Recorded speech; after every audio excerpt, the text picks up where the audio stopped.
ഒരിക്കലും ഷോർട്ട് കട്ടിൽ ഒരു കാര്യം കംപ്ലീറ്റ് ചെയ്യാൻ പറ്റില്ല. അപ്പോൾ ഇതിൻ്റെ ഒഫീഷ്യൽ ആയിട്ടുള്ള ലാംഗ്വേജ് ബോഡി എന്ന് പറയുന്ന ഗോയിത്ത് അല്ലെങ്കിൽ ടെൽക്ക് അല്ലെങ്കിൽ OST ഇവരൊക്കെ പറയുന്ന ഒരു പീരീഡുണ്ട്. ഒരു 10 മാസമെങ്കിലും നമ്മളത് ട്രെയിൻ ചെയ്യണം, പഠിക്കണം. അതിനൊരു സിലബസ് ഒക്കെ അവർ പറഞ്ഞിട്ടുണ്ട്. ആ സിലബസിലാണ് പഠിക്കുന്നത്. അപ്പോൾ അത് പറയുന്നൊരു സമയം എന്ന് പറയുന്നത് ഒരു ഇത്ര മണിക്കൂറുകളെങ്കിലും പഠിക്കണം എന്നുള്ളതാണ്. അപ്പം നമ്മുടെ ഒരു ക്ലാസ് റൂം ഫെസിലിറ്റി എന്ന് പറയുന്നത് നമ്മൾ മോർണിംഗ് രാവിലെ മുതൽ വൈകിട്ട് വരെ ഒരു ക്ലാസ് റൂമാണ്. അല്ലാതെ അതിൻ്റെ ഇടയ്ക്ക് 2 മണിക്കൂറോ അല്ലെങ്കിൽ 3 മണിക്കൂറോ 1 മണിക്കൂറോ ഓൺലൈനായിട്ടൊന്നും പഠിപ്പിക്കില്ല. ഓഫ്ലൈൻ തന്നെയാണ് പഠിപ്പിക്കുന്നത്. ക്ലാസ് റൂം ഫുള്ളായിട്ടാണ് പഠിപ്പിക്കുന്നത്. മോർണിംഗ് മുതൽ വൈകിട്ട് വരെ ക്ലാസ് റൂം. അത് ക്ലാസ് റൂമിൽ ഇരുത്തി തന്നെയാണ് പഠിപ്പിക്കുന്നത്. അതിൻ്റെ ഇടയ്ക്ക് നമുക്ക് ആക്ടിവിറ്റീസ് ഉണ്ട്.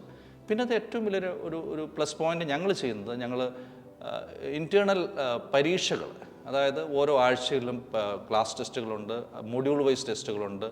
അതിൻ്റെ എക്സാംസ് ഓരോ ആഴ്ചയിലും മാസത്തിലും ആ മൊഡ്യൂൾ വൈസ് ടെസ്റ്റുമൊക്കെ നടത്തി അതിനകത്ത് ഫെയിലാകുന്ന കുട്ടികൾ വീണ്ടും വീണ്ടും പരീക്ഷ എഴുതിക്കും. കാരണം അങ്ങനെയാണ് ഒരു പബ്ലിക് എക്സാമിന് അവർ ചെയ്യുമ്പോൾ അവർ പ്രിപ്പയർ ആകും. അല്ലാതെ നമ്മൾ ഓടിപ്പോയിട്ടൊരു ക്ലാസ് മാത്രം നടത്തി പരീക്ഷ. ഇപ്പോൾ ഒത്തിരി കുട്ടികൾ ഓൺലൈൻ പഠിക്കാൻ ആഗ്രഹിക്കുന്നുണ്ട്. ഞാൻ അവരോട് പറയുന്നത് ഓൺലൈനിൽ പഠിക്കില്ല എന്നല്ല ഞാൻ പറയുന്നത്, പഠിക്കാൻ സാധിക്കുമായിരിക്കാം. പക്ഷേ ഒരു പെർഫെക്ഷൻ കിട്ടണമെന്നുണ്ടെങ്കിൽ അതിന് ക്ലാസ് റൂമിൽ തന്നെ പഠിക്കുക എന്നുള്ളതാണ്. കാരണം ഇതൊക്കെ പിന്നീട് ഇതിൻ്റെ മുന്നോട്ടുള്ള ഇതെന്ന് പറയുന്നത് ഇൻ്റർവ്യൂ ഫേസ് ചെയ്യണം. ഈ കോഴ്സിന് കിട്ടണമെങ്കിൽ ഒരു ഇൻ്റർവ്യൂ ചെയ്തിട്ട് എടുക്കുള്ളൂ. ഇൻ്റർവ്യൂവിൽ ലാംഗ്വേജ് പ്രൊഫഷണൽ അല്ലാന്നുണ്ടെങ്കിൽ ഒരിക്കലും അവരെടുക്കില്ല.